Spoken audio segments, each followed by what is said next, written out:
Hello friends.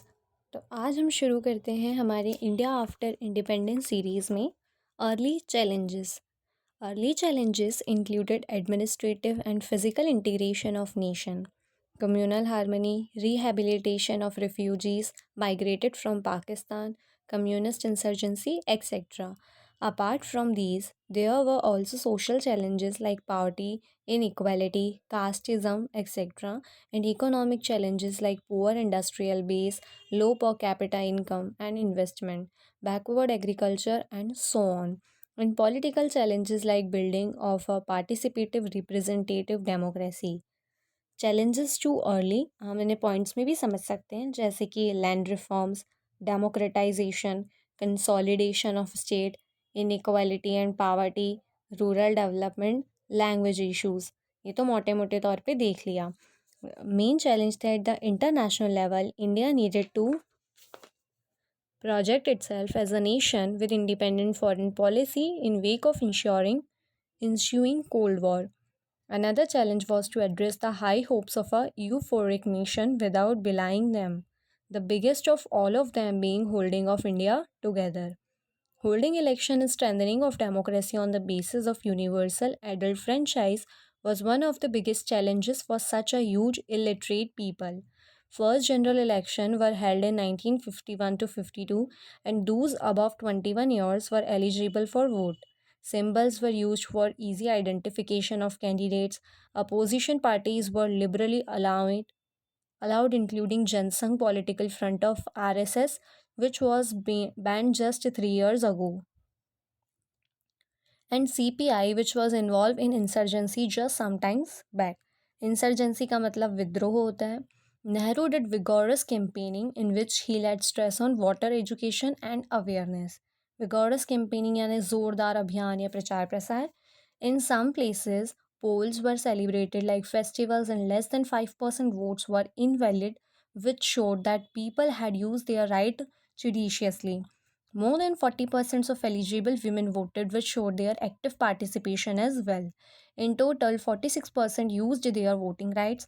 Congress swept elections with more than 75% seats in Lok Sabha and 68% in stress forming states forming government in all of them, but still getting less than 50% vote share. Communists were second largest single party in Lok Sabha. Further, independents and local regional parties garnered almost 27% of vote share and 71% seats.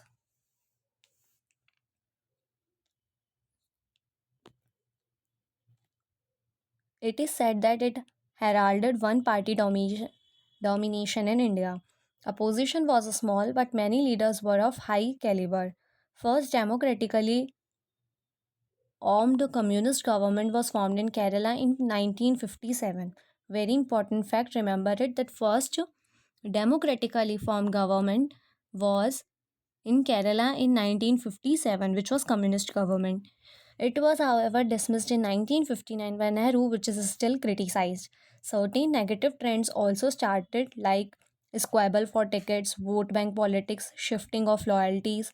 However, after the successful conduct of first three elections, it became apparent that democracy in India has taken deep roots and it defined the expectations of naysayers. Constitutional framework was now accepted by one and all, including communist and communalist. Make a correction here, their vote share and 71 seats, not 71%. Institution building was also a challenge. Independence of courts and press were carefully nurtured. Parliament as institution was also paid full respect by the early leaders and it was used as a platform of debates and discussions to the fullest. Despite Congress dominance, opposition was strengthened. Nehru and others responded positively to their criticism and suggestions.